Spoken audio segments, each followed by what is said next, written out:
1 Korintus 1.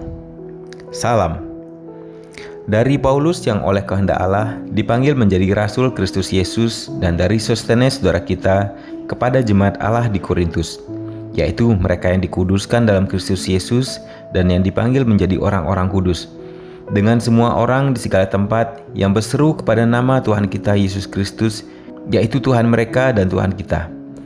Kasih karunia dan damai sejahtera dari Allah Bapa kita dan dari Tuhan Yesus Kristus menyertai kamu.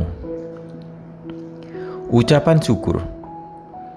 Aku senantiasa mengucap syukur kepada Allahku karena kamu, atas kasih karunia Allah yang dianugerahkannya kepada kamu dalam Kristus Yesus. Sebab di dalam Dia kamu telah menjadi kaya dalam segala hal, dalam segala macam perkataan dan segala macam pengetahuan, sesuai dengan kesaksian tentang Kristus yang telah diteguhkan di antara kamu. Demikianlah kamu tidak kekurangan dalam suatu karunia pun, sementara kamu menantikan pernyataan Tuhan kita Yesus Kristus.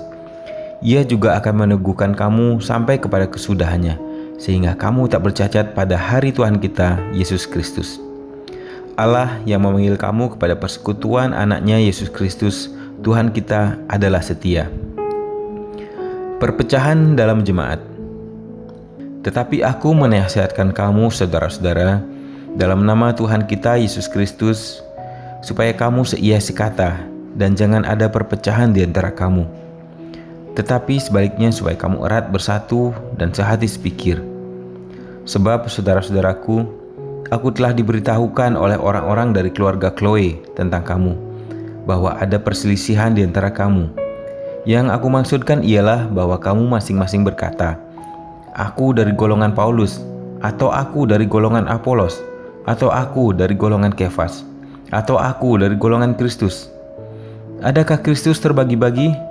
Adakah Paulus disalibkan karena kamu? Atau adakah kamu dibaptis dalam nama Paulus? Aku mengucap syukur bahwa tidak ada seorang pun juga di antara kamu yang aku baptis, selain Krispus dan Gaius, sehingga tidak ada orang yang dapat mengatakan bahwa kamu dibaptis dalam namaku. Juga keluarga Stefanus, aku yang membaptisnya. Kecuali mereka, aku tidak tahu. Entahkah ada lagi orang yang aku baptis. Sebab Kristus mengutus aku bukan untuk membaptis, tetapi untuk memberitakan Injil, dan itu pun bukan dengan hikmat perkataan, supaya salib Kristus jangan menjadi sia-sia. Hikmat Allah dan hikmat manusia. Sebab pemberitaan salib memang adalah kebodohan bagi mereka yang akan binasa, tetapi bagi kita yang diselamatkan, pemberitaan itu adalah kekuatan Allah, karena ada tertulis, aku akan membinasakan hikmat orang-orang berhikmat, dan kearifan orang-orang bijak akan kulenyapkan. Di manakah orang yang berhikmat? Di manakah ahli Taurat? Di manakah pembantah dari dunia ini? Bukankah Allah telah membuat hikmat dunia ini menjadi kebodohan? Oleh karena dunia dalam hikmat Allah tidak mengenal Allah oleh hikmatnya, maka Allah berkenan menyelamatkan mereka yang percaya akan kebodohan pemberitaan Injil. Orang-orang Yahudi menghendaki tanda dan orang-orang Yunani mencari hikmat. Tetapi kamu memberitakan Kristus yang disalibkan, untuk orang-orang Yahudi suatu batu sandungan, dan untuk orang-orang bukan Yahudi suatu kebodohan.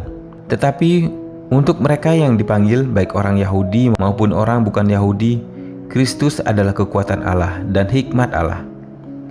Sebab yang bodoh dari Allah lebih besar hikmatnya daripada manusia, dan yang lemah dari Allah lebih kuat daripada manusia. Ingat saja saudara-saudara, bagaimana keadaan kamu ketika kamu dipanggil. Menurut ukuran manusia tidak banyak orang yang bijak, tidak banyak orang yang berpengaruh, tidak banyak orang yang terpandang. Tetapi apa yang bodoh bagi dunia, dipilih Allah untuk memalukan orang-orang yang berhikmat. Dan apa yang lemah bagi dunia, dipilih Allah untuk memalukan apa yang kuat.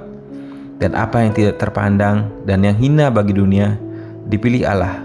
Bahkan apa yang tidak berarti, dipilih Allah untuk meniadakan apa yang berarti, supaya jangan ada seorang manusia pun yang memegahkan diri di hadapan Allah.